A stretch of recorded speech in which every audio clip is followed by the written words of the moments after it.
What's going on, Orlando Magic fans? Welcome to the Postgame Live presented by Rock'em. Jonathan Osborne here hosting tonight. No Kevin Tucker. I know you all love Kevin. I don't want to hear about it tonight. I am here, and your Orlando Magic fall 121-115 at home to the Golden State Warriors. If you listen to the pod, if you have listened to the last few episodes, we've been talking about this stretch of games that started back with the Spurs game back on February 8th, like the 11-game stretch there starting February 8th, and then the first 4 or 5 games after the All-Star break, how the Magic really have to go 8-3, 7-4 through that stretch to have a real chance if the Magic are going to make the postseason and escape the play-in. And we'll talk about it. Magic have 3 games left in this homestand. They have to win all 3 of those in order to go 7-4 during that 11-game stretch. So it's not looking great, and we'll talk about why. Obviously, very tough loss. Frustrating game to watch. Magic being up big in that first half. Steph hits that 3, that half-court shot to end the first half, and then the Warriors open up that third quarter on a 30-9 run to take a lead. Magic outscored in that third, give up a 40-point third quarter to the Golden State Warriors, and were able to make it close, in the final minutes of the fourth, and then Steph got going once again, kind of closed the game out. First of all, before we get into things, just want to tell you all a little bit about Rock'em. Rock'em is the world's largest sock store located in Orlando. Obviously, the host of the Postgame Live the last couple of seasons there. We greatly appreciate them and everything that we do. And if you're not familiar with some of their offerings with, St. Patrick's Day coming up here in just a couple of weeks, I want to show you guys some of this stuff. If you're going to be going out on St. Patrick's Day and you want to have a good time and you want to wear your green and not get pinched or just have a good time, they've got tons of awesome stuff here. They've got Disney-themed stuff, SpongeBob theme. They've got the pot of gold socks there as well. They've got the 4-leaf clover boxers. They've got the leprechaun gritty socks here as well. Not only do they have stuff like this seasonal stuff, look at that Hey Arnold socks as well. That's a throwback for sure. But if you're a sports fan, obviously like a lot of you are, NBA, NHL, NFL, NCAA, Harry Potter, Disney, Marvel, all kind of stuff. Nickelodeon, like I got my son some Leonardo Teenage Mutant Ninja Turtle socks this year for Christmas as a stocking stuffer. Anything that you can think of, you can customize a lot of their apparel. If you want to put your face or your significant other's face on a pair of socks or a pair of boxers, you want to get crazy, whatever it is that you want to do, you can head on over to Rock'em. And every time you make a purchase from Rock'em at rock'em.com, you can use code MAGIC20 at checkout for 20% off. And it doesn't have to be Magic gear. It can be St. Patrick's Day stuff like we see here. So, again, a big shout out to our sponsors over at Rock'em. Just really appreciate everything that they do. All right, let's go ahead and get to some of the super chats here. First up, we've got our good friend Luis Rosario. Paolo Posterized Looney for the Jam Hot Chicken Jam of the Week. That is the leader in the clubhouse as of right now. If you didn't see that in that first half, Paolo Banchero was just a spitfire. I think he started the game 10 of 12 from the floor. I think 26 points in that first half. But went coast to coast and just hammered all over Kevon Looney. That was really impressive. Michael Martin here says they had Chef Curry, period. Let's talk a little bit about that. I mean, Steph had to have close to 50. We're going to take a look at the box score in just a moment here. But yeah, the big stretches from Steph, in that third and then again in the fourth, felt like it was a bit of the difference in this game. Absolutely. That dude's really good. I don't know how many more performances we're going to be able to see from Steph, as he's kind of in the twilight of his career, but he quite obviously can still do that. But what I will say is that it is just still so demoralizing and deflating seeing the amount of Warriors fans that are in the building. And I would say this season is a little bit better than maybe what I experienced last year on social media. If you remember last year, Steph in Orlando had a terrible game, hit a big shot to kind of close out the game for the Warriors last year and was doing his night-night celebration and was, just doing what Steph does in those kind of moments. And Magic fans were just drooling over that, which I understand to a certain degree. But you can do that any other game of the year or 80 other games of the year when Steph is playing other teams. I'm not really a big fan of it when Steph is playing your team and when he is playing my team here.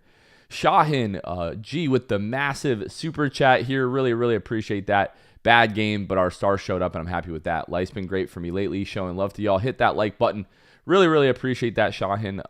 Glad that life has been great to you. Life is good. Watching the Magic these days, things are a little bit tough there. But yes, hit that like button. We've got 367 of you over a couple of platforms that have tuned into the post-game live here. So yeah, if you're on YouTube, especially if you can like, subscribe, comment in the chat here, all of those kind of things help drive the algorithm and help draw more attention to the channel, and obviously helps out the show a ton. And if you haven't checked it out already, we did release our 500th episode earlier today. Again, super crazy and grateful that we've been able to do 500 episodes, and now 150 plus of these post-game lives as we were talking about. But if you haven't checked that out already, we had a great segment with our guy Fazan Amer, like breaking down what's been going on with the Magic schematically lately. And then we had about a 20-minute conversation with head coach Jamal Mosley, which we were super grateful for. So again, Shahin, thank you so much. And then another super chat here. This one is from Soul Train. Said, I don't trust any of the guards right now. I miss Suggs. I kind of agree with that. Cole Anthony's been really great as of late. Wasn't great tonight. Again, we'll talk about the box score in a little bit. But just, what is it, 5 seasons now, with Cole, just makes, somewhat rookie mistakes at times that can be a little bit frustrating, whether it be a turnover or an ill-advised shot. So yeah, this team desperately misses Jalen Suggs. And yeah, need that guy to get back. Absolutely for sure here. Continue to go through some of these. Christine Gray says, of course it's Orlando. Curry can just drop 50 plus points, 100%. Damage says, Draymond Green definitely fouled J.I. on that rebound, and that was the game. I don't know if that was the game for sure. Again, I think it was 34 or 38 free throws that Golden State had tonight, and to the Magic's like 18, like a major discrepancy there, especially in the third quarter and the first 6 or 7 minutes of that fourth quarter. It just felt like the Warriors were getting every single call. Keon says, should have made a move at the deadline, man. Yeah, we've said that. We've talked about that until we're blue in the face. Definitely would agree with that. But at this point, there's not really a ton that we can do. At this point in time, we just kind of have to wait for the offseason to make moves and continue to improve this team and put guys around Paolo and Franz and Jalen.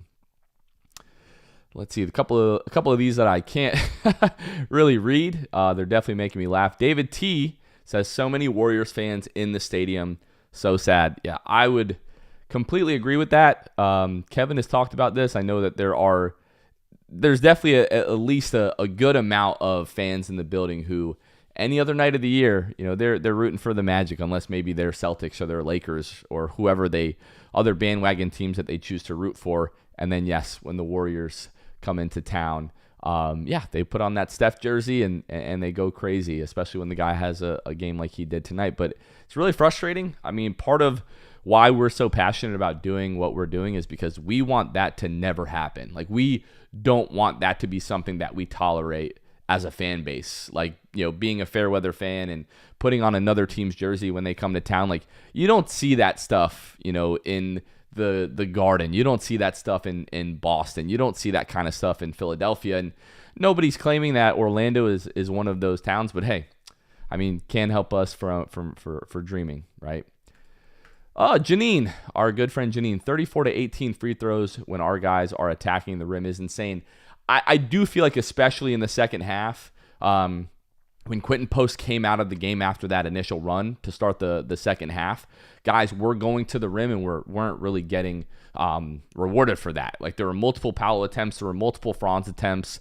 The Wendell call where he was fouled but didn't get back on defense, picks up the technical foul. Quentin Post hits the three.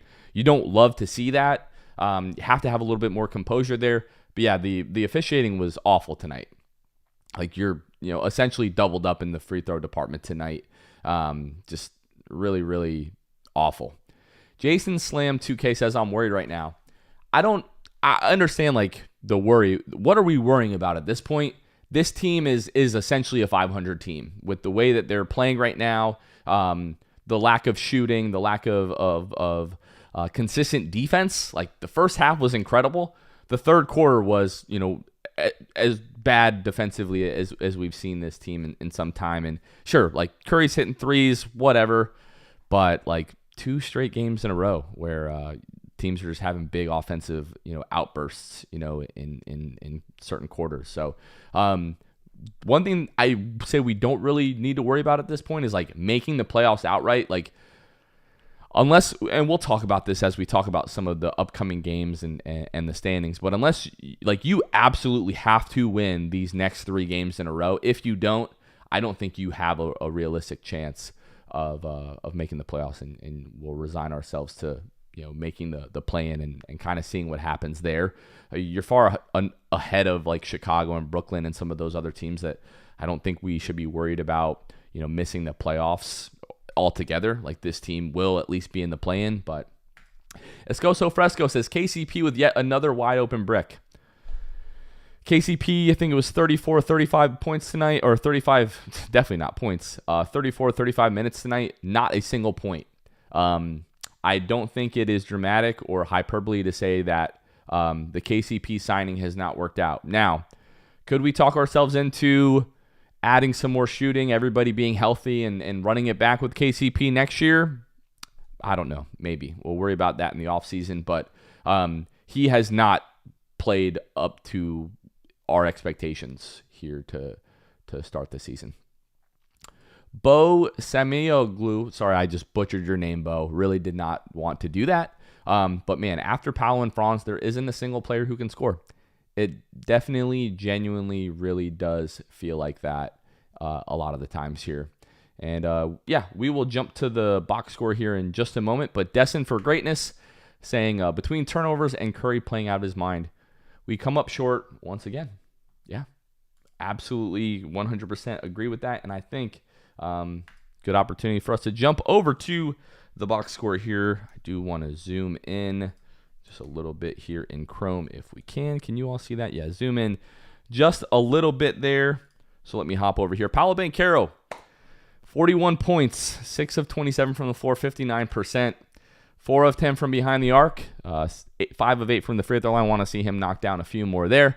But 6 rebounds, 5 steals, 4 assists, 1 steal, 4 turnovers. A lot of those turnovers I felt came in 5 turnovers, 4 for Wendell and 3 for Franz. But at least 2 or 3 of those turnovers came in the first quarter. Magic were able to kind of regroup after that and go on a little bit of a run and build their lead. It's hard to really have a lot of criticisms when Paolo has a game like this. The only thing for me at this point with Paolo is if he hits a few jumpers, especially threes early on, and he kind of feels himself and has it going, he has a tendency to start to settle for shots right now. And that's one of the biggest criticisms I think that I would have of Paolo. Of course, he's incredible. And I think a lot of the criticisms out there are maybe not unfounded, but aren't totally fair of the context of the situation and the lineups in which Paolo is playing in, and other guys around him and Franz just not really able to do much for themselves. But yeah, if I could sort of ding him on anything at this point, it would be, hey man, it's great when you've got the 3 falling, but you've got to use that shot creation gravity and continue to get to the rim and put pressure on the defense, pressure on the officials to get to the free throw line.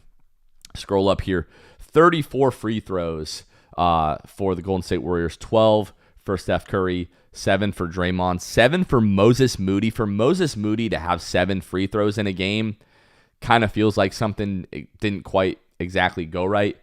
Franz Wagner, I felt like Franz had a pretty solid game.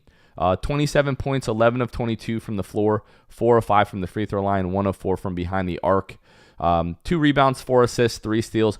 Would have liked to see Franz just a little bit more involved on the glass, but when he's essentially the guy that, if he's not slowing down Curry, nobody is. So Franz is playing well offensively and is just having such a defensive burden a lot of times in these games. Wendell, I felt, was Mostly solid, 9 points, 14 rebounds, 4 of 8. But just defensively, the way that he let Quentin Post really get going in that third quarter, Quentin Post had like 2 threes in a 3 or 4 possession span, and both of those, if I remember correctly, were in part to Wendell not getting back on defense. So right now, this team just does not have a very large margin for error. If we're not perfect defensively, I mean, this is a game where you score 115 points. That absolutely has to be enough for the Magic to get the win. And feel like the officiating, again, the 34 free throws, that had a lot to do with it tonight. But we can point to 4 or 5 minute pockets throughout this game where the defense just was not anywhere near good enough, especially in that third quarter, which was especially frustrating with the way that the Magic played. I think they held the Warriors to, I think it was 50 points in the first half, and then you give up, 71 points in the second half. That's just not going to be good enough. Kentavious Caldwell-Pope, 34 minutes, 0 points, 2 rebounds, 1 assist, a block, was a team low, minus 14. Just, I know I talked about this a little bit ago, but just largely has not been good enough this season. And we talked with Pazan that, the last handful of games that has not been Kentavious Caldwell-Pope guarding the other team's best perimeter player. For the most part, it's been Franz Wagner. So if you're not being this big game changer defensively and you're just not knocking down shots, and the fact that we can probably look to 4 or 5 different games this year where Kentavious Caldwell-Pope has had a significantly reasonable, look at the end of games and just not being able to knock those down has been really frustrating. Cole Anthony obviously had the hyperextension of the knee on Tuesday against Cleveland. So the fact that he's even out there, I give him a lot of credit. 11 points, 7 rebounds, 4 assists, 3 blocks in this one. I felt Cole was mostly good. Him being out there kind of hobbled. I don't want to be super critical of Cole Anthony in this game. And the rest of the bench, like 6 points from Jet Howard, was really good in the first half. I think all of his points came in the first half. Had some really good defensive possessions. There was a possession where the ball was almost like the Magic almost had a turnover. It was almost an over and back, but he's able to get that, and it led to J.I. getting a wide open 3, and then he hits the 3 to close out the first quarter there. Really good first half for Jet. The second half was, I think you could argue, it was equally as bad as the first half was good. Goga Bitadze, 21 minutes, 7 points, 5 rebounds, and assists, 3 of 3. Solid Goga minutes. But yeah, when Kentavious Caldwell-Pope is giving you 0 points and Anthony Black is giving you 5 points, 2 of 10, you just kind of needed somebody else to really step up in a big way in this game. Offensively, we didn't get that, but Paolo goes for 41, Franz goes for 27. Those guys combining for what? Is that 68 points? My math isn't fantastic, but yeah, 68 points. Like, those guys go for almost 70. You got to find a way to be solid defensively enough to win that game. Tristan da Silva, man, I just so, I don't know what's going on with Tristan da Silva right now. I'm going to look up Tristan da Silva's stats right here. I'm going to go to Basketball Reference and take a look at his recent game logs and some of his minutes. Like, yes, we've just seen some weird stuff, like 6 minutes against Washington, 8 minutes against Charlotte. I know that was a big win. But for a guy who was so important when, like, Franz was out and Jalen was out and Paolo was out, and just it just doesn't really feel like he has a spot in the rotation at times right now, which is really odd. But let's look at this. 11 of 28 from the three-point line. I know a lot of you don't follow us on Twitter, but I made a post yesterday. Ben, who is outside Kia right now, hosting our Six Fan Show. God bless him. I know he's getting harassed out there right now. But he made a joke in our group chat of, like, what would happen if we just started, like, betting the under on threes made for all of these guys. And I was like, you know what? That's kind of like an evilly genius idea, because if we bet the under and the Magic, they hit the under, we make a good amount of money on a bet.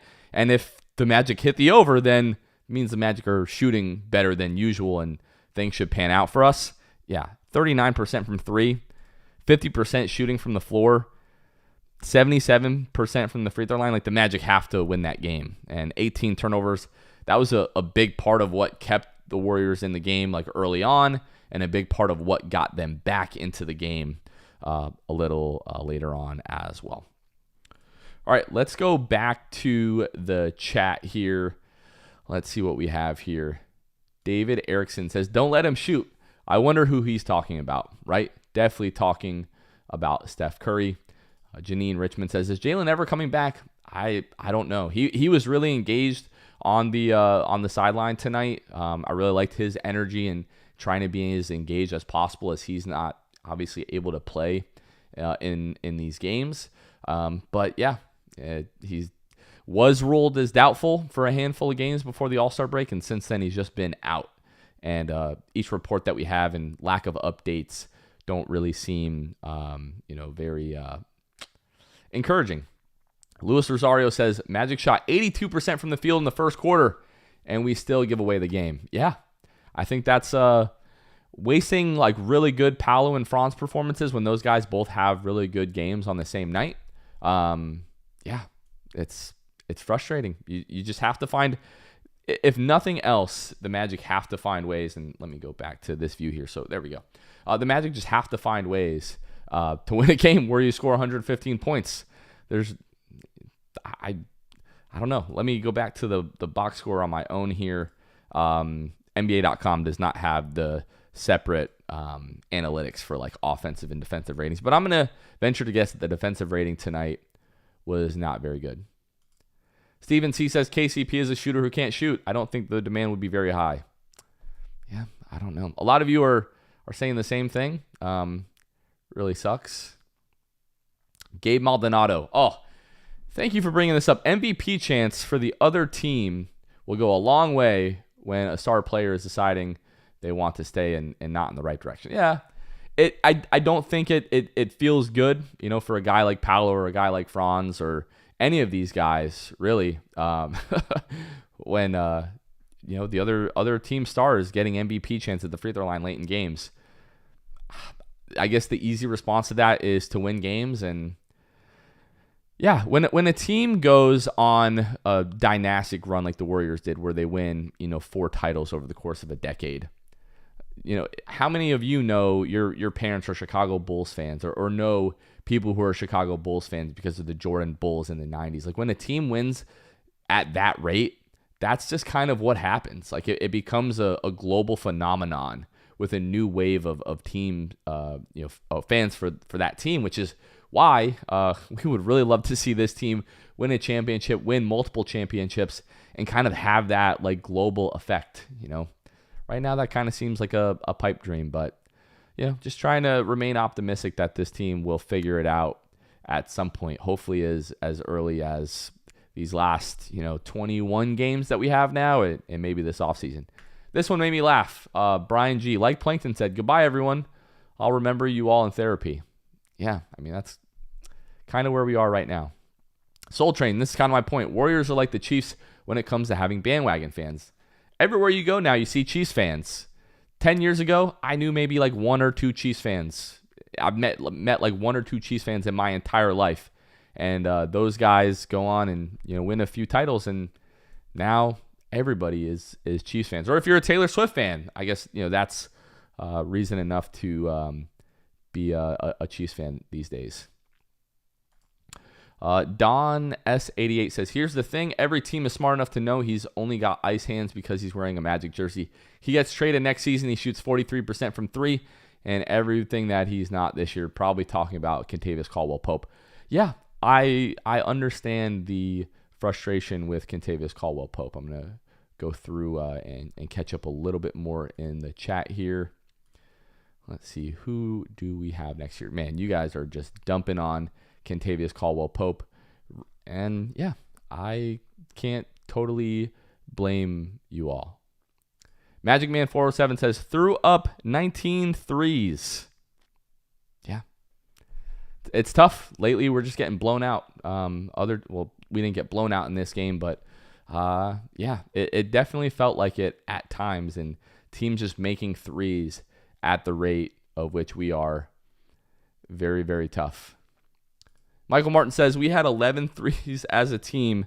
Chef had 12. Yeah, Chef did have 12. When one player is able to outshoot your entire team and make more threes than your entire team, really difficult to do that. I'm Jovi says, bro, at this point, Suggs is out for the rest of the season. I'd let him rest till next season. Yeah, I don't know. TJ Vroom, our team is young, but the old players on our team are letting us down. We can't expect the young guys to consistently carry the old heads, earning more than them. You know what was interesting tonight? No Gary Harris at all. Interested to hear if, whether or not that was injury related or was a good old DNP-CD, did not play, coach's decision, opting for Jed Howard. Jed Howard was the first guy off the bench tonight, which the last few weeks since Gary's been back, it has been Gary.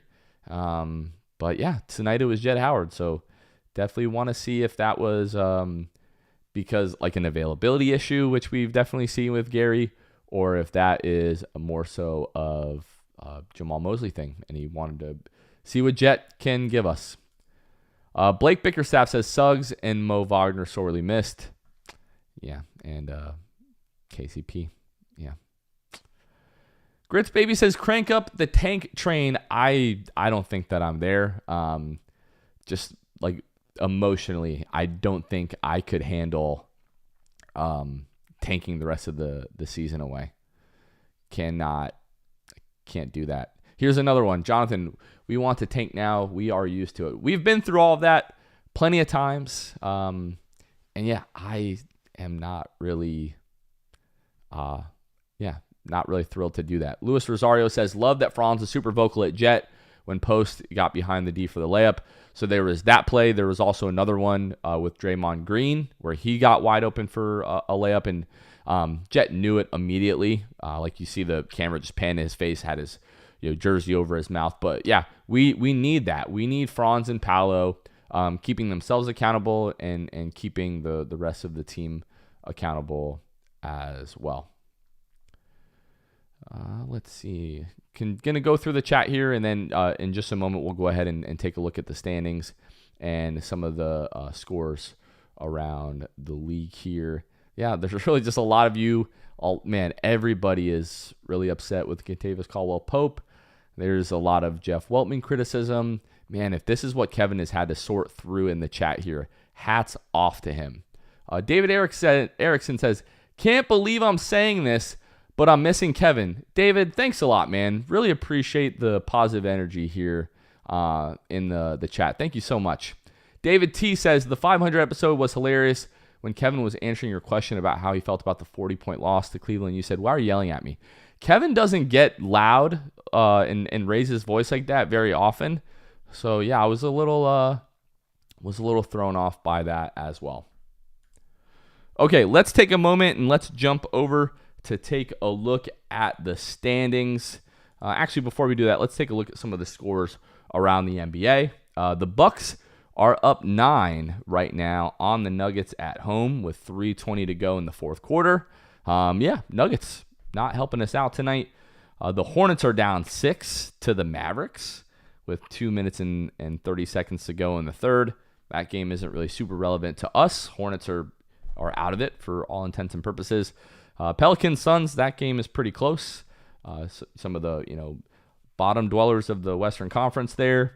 Timberwolves Lakers, that would probably be a good game. That's going to tip off in about 20 minutes on NBA TV. And then, of course, they have to remind us, Steph Curry, man, 56 points. Good grief. Magic lose 121 to 115 again to the Warriors at home. Short NBA slate tonight, so let's go ahead and take a look at the standings here. Your Magic, let me go ahead and refresh this. Actually, now 29 and 32. A full 5 games behind the Detroit Pistons. Looking like that's potentially going to be 6 games behind the Milwaukee Bucks. And as of right now, you're 6 games back of the Indiana Pacers. So this is kind of the point that I was making earlier, is that at this point, like, it just feels like the Magic are going to be in the play-in. Like you're 5 games back of Detroit, 21 games left, I believe. It's really, especially the way that they're playing, winning 8 games in a row, 8-2 in their last 10. It's just hard for me to see both teams kind of flipping such extremes over the course of the next 5.5, 6 weeks, where we could be ahead of the Pistons and Milwaukee, just with their talent, with Giannis, with Dame. Feels likely that they're going to stay afloat. Pacers have been playing relatively well lately, and the Magic just haven't been playing relatively well as of late. So I wanted to take just a moment to take a look at the Magic's upcoming schedule here.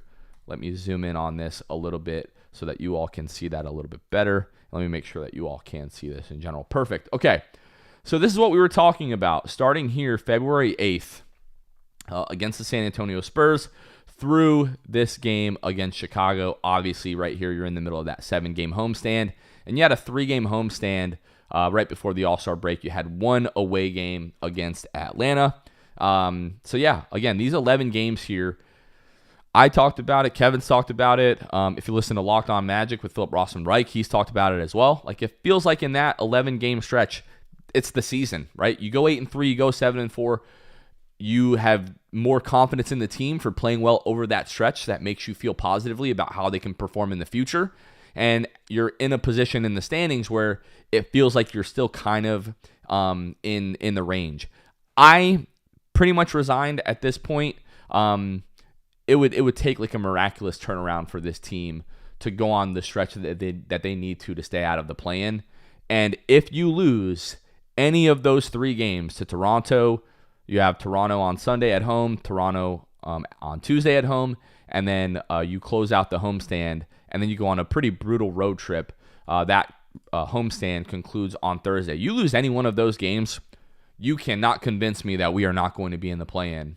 And if you look at the standings, you're getting pretty close. If we go back to the NBA standings here, like you're just a game above the 9 seed right now. So there's a pretty realistic chance that the Magic would need to win 2 games in a row to be able to make it out of the play-in and actually into the playoffs. And when we talk about like, hey, the next 3 games here, maybe the season, when we go back and we take a look at the schedule, I just want to remind you all, the Magic have not won 3 games in a row basically since November. Like since the 6-game win streak, which concluded on, I guess it really concluded December 3rd, but the last win of that was December 1st. You have not won 3 games in a row since then. And now all of a sudden we're asking the Magic to be able to do that, or you're most likely absolutely in the play-in. So next 3 games is the season, in my opinion. I don't know if a lot of you necessarily would agree with that, but that's kind of how it feels at this point. All right, let's go back to the chat. We'll go back to the chat for a little bit, running about 35 minutes here, and then we'll go ahead and wrap this one up. Pinelli says, season cursed. This one's from a viewer on X. It does kind of feel like that, doesn't it? Like when you think back to just how well we were playing like at the beginning of the year, and then, with Franz, even when Paolo went out, and all the injuries that we've had since then, and like through that stretch where it was really just Jalen and the rest of the guys, the big win over Boston, the comeback win over Miami, and it was like, man, this team just never says die, and the energy recently just not great. Carmen Osborne says, I need the Magic to figure it out. My husband gets really depressed when they lose. That is my wife, and that is 100% true here. Let's see. Who else can we go to? Man.